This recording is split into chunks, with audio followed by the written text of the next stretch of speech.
धन्यवाद अरोड़ा जी और आप सबको नमस्कार। आज हम एक विषय पे बात करेंगे, इच्छा और वासना। जब भी अध्यात्म की बात होती है या धर्म की बात होती है तो इच्छा के ऊपर जरूर जिक्र आता है कि ये कहा जाता है, बौद्ध धर्म में तो खासकर कहा है कि जो हमारा source of suffering is our desires. और हर जगह कहा जाता है कि मन को कंट्रोल करो, इंद्रियों को वश में रखो। गीता में भी कहा गया है कि लगाम है, इनको लगाम देके रखो, सारे इंद्रियां घोड़े हैं हमारे।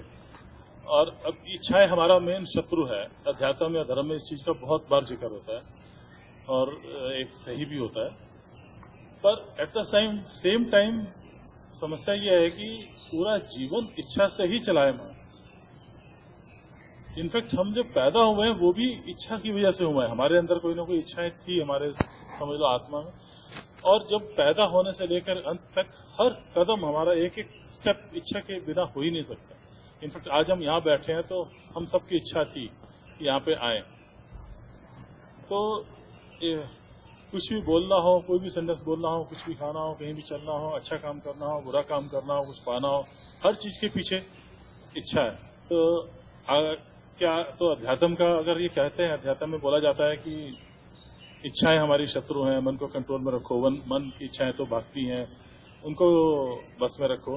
तो क्या इसका मतलब ये हुआ कि हम बिना इच्छा के अपना जीवन कर लें?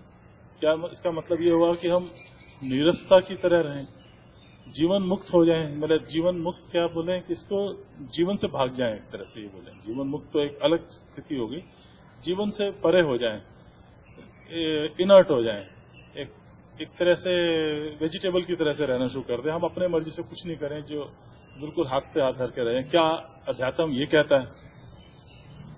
क्या हमें बिल्कुल एक डल लाइफ जीने को कहता है? तो नहीं, ऐसी बात नहीं है, बहुत इच्छाएं रहती हैं। मैं छोटे छोटे एग्जाम्पल देता हूँ। ऐसे रह ही नहीं सकता। आप ये देखिए, बहुत छोटी सी इच्छा है। मैं छोटी सी इच्छा कि फलाना की बहू सुबह सुबह चाय बना के देती है, पता चल गया और हमारी बहू ने देती, तो वही इच्छा हमारे अंदर इतना ज्यादा बढ़ जाएगी और वासना का रूप ले लेगी, वही हमारे माइंड में फिरफिर करना शुरू कर देगी। ये तो बहुत छोटा सा एग्जांपल दिया। मतलब हर तरह की कंपैरिजन, हर तरह की चीज, और वो इच्छाएं मेरी या तारीफ हो, मेरे को लोग जाने, मेरे को पहचाने, और मेरे घर वाले मेरी केयर करें, बच्चे मेरे पूछें, जो बच्चे जब सुबह निकलते हैं मेरे को नमस्ते करके जाएं, जब मैं कहता हूं उसको विरोध ना करें। इच्छाएं खत्म होती नहीं है, बढ़ती रहती हैं।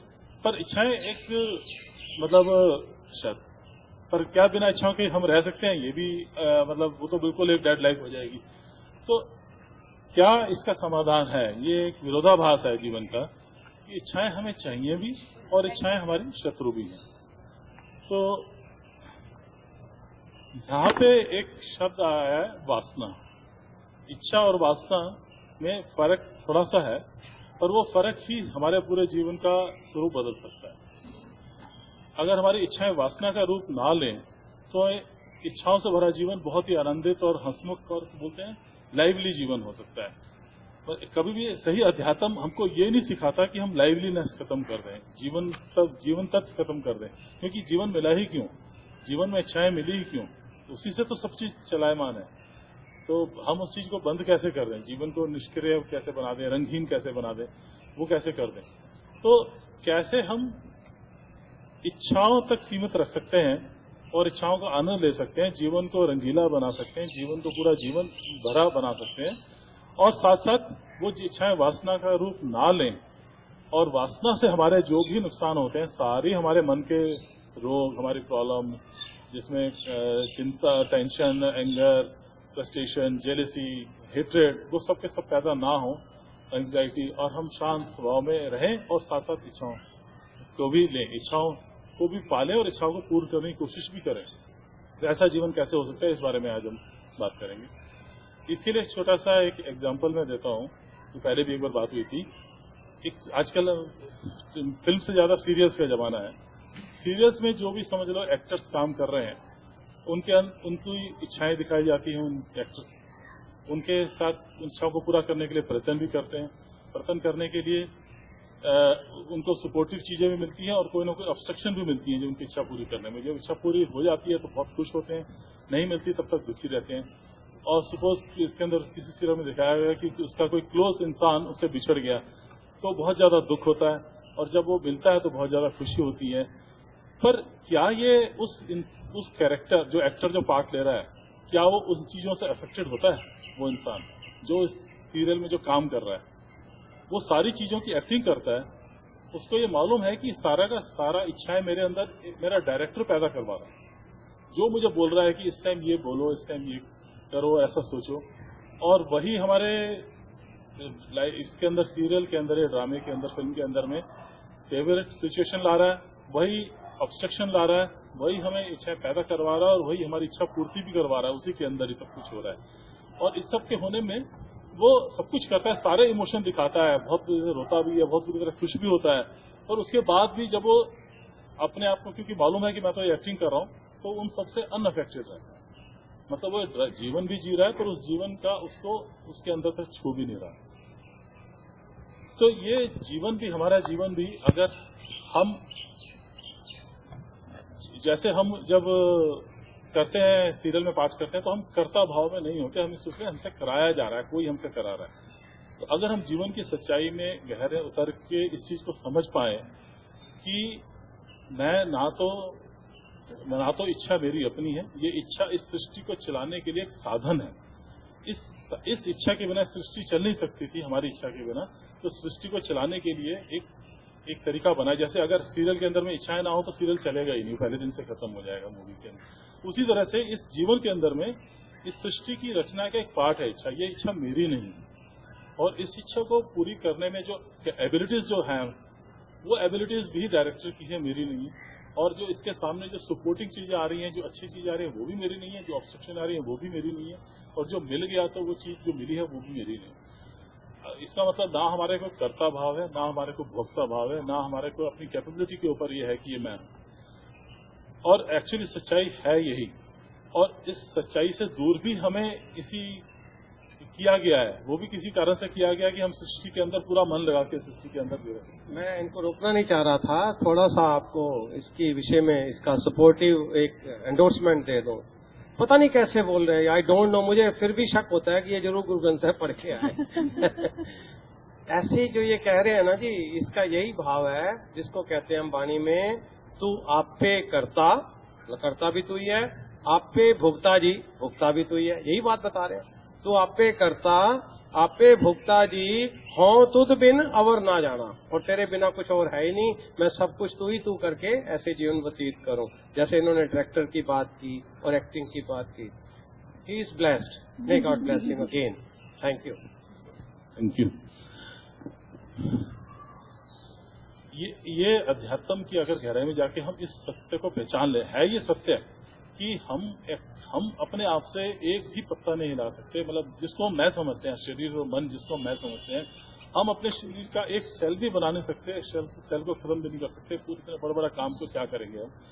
तो जिस दिन वो भाव हमारे जहन में बस जाएगा कि ये सब तो, या तो कोई और, चाहे उसको ईश्वर का नाम ले लें, या उसको सृष्टि का नाम ले लें, या उसको कॉस्मिक इंटेलिजेंस बोल लें, वही सब कुछ हमारे अंदर करा रही है। इच्छा भी मेरी नहीं है, करने वाला भी मैं नहीं हूं, कैपेबिलिटी भी मेरी नहीं है। और अगर नहीं हुआ तो वो भी मेरा प्रॉब्लम नहीं है। अगर मेरी कैपेबिलिटी कम है, मेरी इच्छा पूरी नहीं हो पाई, तो वो भी कमी मेरी वजह से नहीं है। तो हमारा जीवन पूरा आनंद में हो सकता है। तो हमें इच्छाओं को तिरस्कार करने की जरूरत नहीं है। इच्छाओं को स्वाभाविक रूप में चलने, स्वभाव ने, नेचर ने इच्छाएं बनाई, उनका भी कोई पर्पज होगा। ये सोचें कि इन इच्छाओं के पीछे भी कोई कारण होगा, और इच्छाएं पूरी हो रही हैं उसके पीछे भी कारण है, इच्छाएं पूरी नहीं हो पा रही, कोई ऑब्स्ट्रक्शन आ रही है, उसके पीछे भी कोई कारण है। जैसे सीरियल बनाने वाले डायरेक्टर को पता है कि क्यों ये चीज लानी है, क्यों ऑब्स्ट्रक्शन लानी है, क्यों इसको चीज को पाना है, किस चीज को खोना है, उसकी कहानी बनाने को मालूम है, हमें नहीं मालूम। तो हम तो एक बस जरिया मात्र है, एक शरीर से हम जुड़े हुए हैं। वो शरीर और सृष्टि की रचना हुई है, उस सृष्टि की रचना में अपना पार्ट अदा करना है। तो अगर इस भाव से हम इच्छाओं को समझेंगे तो वो इच्छाएं इच्छा रहेंगी और जीवन में रंग लाएंगी, जीवन को डल नहीं बनाएंगी। पर इच्छाओं से जो हम इच्छाओं को वासना में बदल देते हैं, वासना में हमें बेचैनी हो जाती है कि ये पूरी अगर नहीं हुई तो मैं कुछ भी नहीं हूं। वो जो एक आ जाता है कि अब मेरी खुशी के लिए ये चीज पूरी होनी जरूरी है, हमारी सारी इच्छाओं के साथ वो जुड़ जाता है। जैसे ही वो जुड़ता है फिर मैं के भाव से कि ये इच्छा मेरी है, इसको पूरा होना मेरे लिए जरूरी है, और पूरा होने से जो खुशी मिलेगी वो खुशी ही जीवन की असली खुशी है। इस खुशी के बिना जीवन बेकार है। जितना जितना हर चीज के साथ मैं जुड़ता है उतना उतना वो वासना का रूप ले लेती है। तो अगर हम तू के भाव में रहें, सृष्टि को पहचाने, सृष्टि ही सब कुछ कर रही है और हमसे करवा रही है, उस चीज को अपने जहन में रखें, तो वो एक अध्यात्मता की गहराई भी है, हमारे जीवन की सच्चाई भी है और जीवन में आनंद लेने का तरीका भी है। उस चीज को लें तो हमारी इच्छा रहेंगी, हम सारी इच्छा पूरी करते हुए, खेलते हुए, उनके लिए प्रयत्न करते हुए भी वासना मुक्त रहेंगे और जीवन का आनंद लेंगे। और इसका एक एग्जाम्पल कृष्ण जी का दिया जाता है। कृष्ण जी की पूरा जीवन इच्छाओं से भरा था, सब सुख उन्होंने भोगे, सब आनंद लिए, पर हमेशा वो अलग रहते थे, उनसे दूर रहते थे।